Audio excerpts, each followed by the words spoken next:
Welcome back to the Deep Dive. Today we are grabbing our favorite VHS copy, maybe strapping on some enchanted armor and setting the dial way back for decades, actually, because we are diving deep into the definitive, often delightfully low-tech world of 1980s fantasy cinema. Such a great era to explore. It really is.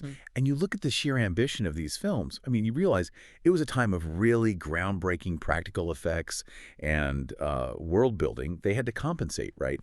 Because genuine modern VFX were still, well, a long way off. Yeah. But man, did the 80s deliver some gems. Oh, absolutely. Huge milestones. So we're using a curated list of films. A lot of them are actually available to stream right now as our kind of core source material. And it gives us a fantastic lens, really, to view the decade's genre explosion. Yeah. Our mission today, I think, is to move beyond just nostalgia, fun as that is, and really analyze what specific core elements allowed these films to, successfully define the genre back then. And why they still have such cult status now, right? Yeah, exactly.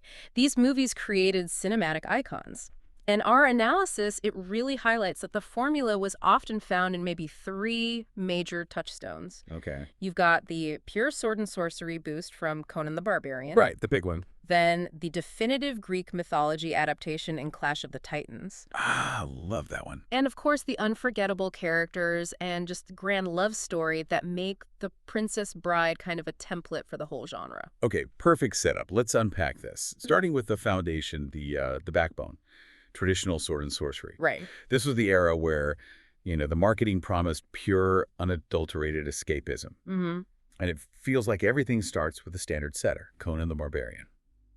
That title belongs squarely to 1982's Conan the Barbarian, no question. It's a huge moment. Yeah. The source material points out, and it's true, that while the film took major liberties with Robert E. Howard's original concepts... Okay, how so? Well, the original Conan was often more of a clever rogue, not just the muscle-bound warrior we see on screen. Ah, interesting. But it absolutely solidified Arnold Schwarzenegger's transition from bodybuilder to, well, genuine movie star. It definitely cited often as one of his best movies. Yeah.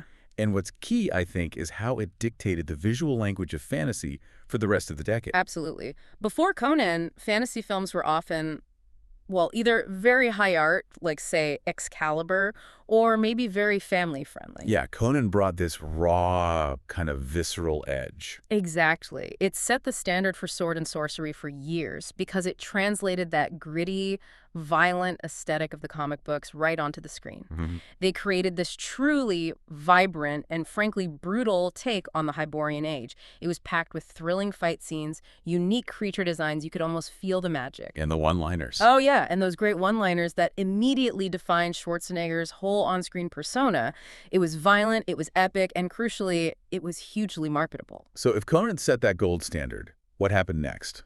When other, maybe smaller production companies tried to replicate that success? Because that's where we hit films that embraced the formula almost too willingly. Like The Sword and The Sorcerer from '81, Lee Horsley. Right. This is where you see the immediate impact. When you analyze the films that followed, the industry realized, okay, there's a massive appetite for this specific blend of action and magic. And The Sword and the Sorcerer is pretty much the definition of B-movie fantasy comfort food. It is the ultimate template, isn't it? The premise is so familiar. Warrior helps princess overthrow the evil warlord. Check. And then, the big reveal. The hero has a secret connection to the royal bloodline. He's the heir. It's like fantasy Mad Libs. But our analysis shows that this embracing of cliché was precisely its strength. It gave the rapidly growing fan base exactly what they wanted. Right, without maybe the weight or budget of a huge blockbuster. Exactly. You got monsters, you got intense sword fighting, well, intense for the budget. You got magic, strong hero, romance. Yeah.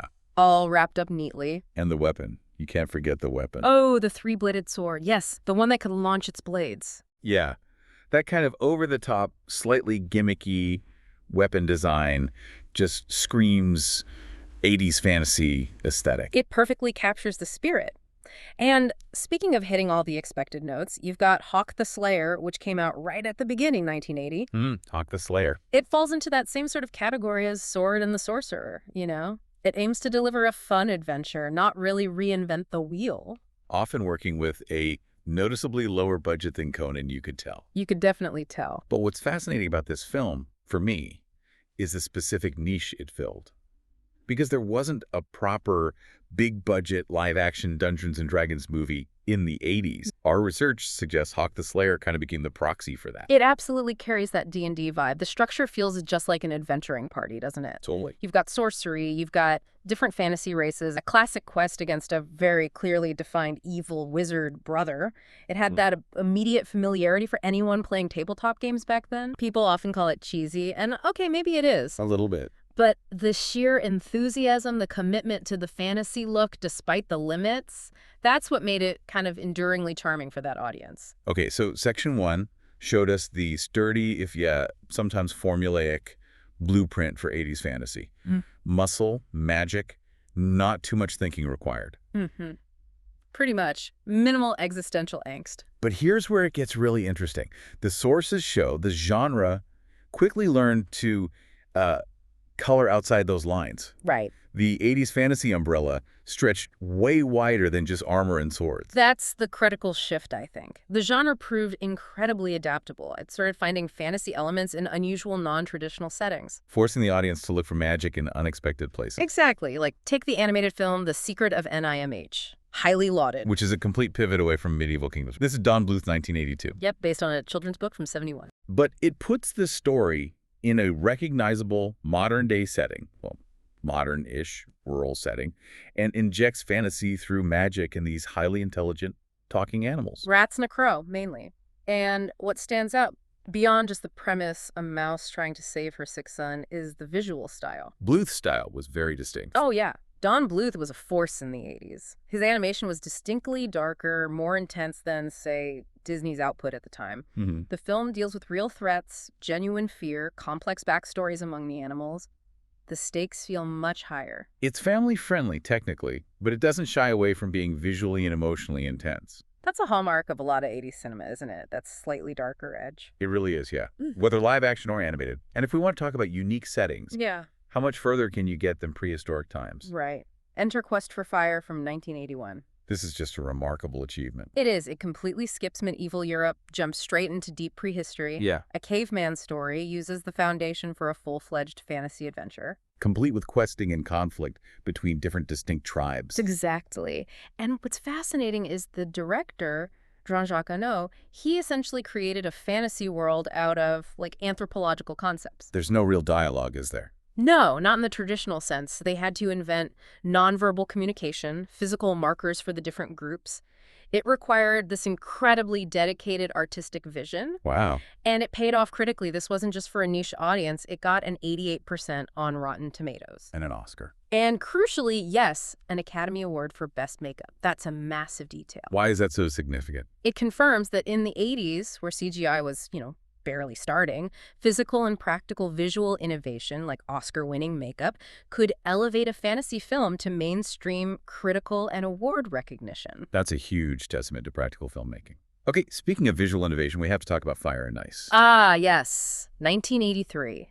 The rotoscoped revenge story. This is pure, raw fantasy mythology, just translated directly through animation. Fire and Ice is a seminal cult classic, specifically because of that rotoscoping technique. Could you explain that quickly? Yeah, sure. Rotoscoping is where animators basically trace over live action footage frame by frame. So the resulting look, the figures move with this hyper-realistic smoothness, but they still retain the stark graphic quality of, like, a comic book panel. So it visually kind of transcended the limits of typical 80s animation. It really did. And the sources point out an amazing connection here to the rest of the genre. Oh, yeah. The writing team included Jerry Conway and Roy Thomas, both major writers on Marvel's Conan the Barbarian comic book. No way. Okay, that explains everything about the film's tone then. Right. It's a classic setup warrior, seeks revenge on an evil queen in an icy wasteland, works with a mysterious ally. Standard stuff. But because of those writers, our analysis suggests it genuinely feels like an animated Conan film. That combination, the graphic, really appealing art style, and the familiar sword and sorcery story, that's what cemented it as a lasting cult favorite. It proved the visual look could absolutely define a film's legacy. Okay, moving beyond aesthetics then into our third category. Let's talk about the films that launched entire franchises, or maybe achieved massive cult status sometimes. Sometimes despite the critics, or maybe because of them. Yeah, that happens. We absolutely have to start with the true master of 80s fantasy lore, Highlander. Oh, Highlander. Easily one of the greatest fantasy movies of the decade, primarily because the core concept is just so rich. Christopher Lambert as Connor MacLeod. And the film introduced this really intricate lore surrounding immortal warriors who've lived for centuries, secretly residing among us in the present day. That idea is so cool. These historical figures just walking around hiding their true identities. It adds this layer of depth that felt pretty rare for high-action fantasy back then. Mm-hmm. And the whole premise built on there can be only one. Iconic line. Totally. The sources confirmed this lore was just so compelling, it immediately launched an entire franchise, 4 sequels, an animated series. Wow. And beyond the concept, the film's known for its, well, for the time, well-choreographed sword fights, the action sequences. The soundtrack. Oh, absolutely. The iconic soundtrack by Queen. It infused the whole thing with that unique 80s cinematic bravado, made historical fantasy feel immediate and modern. Okay. And then we hit the complete opposite end of the spectrum. In terms of critical reception, anyway. Uh-oh. The film that proves critical failure is often just irrelevant to audience devotion. Masters of the Universe. He-Man, yes.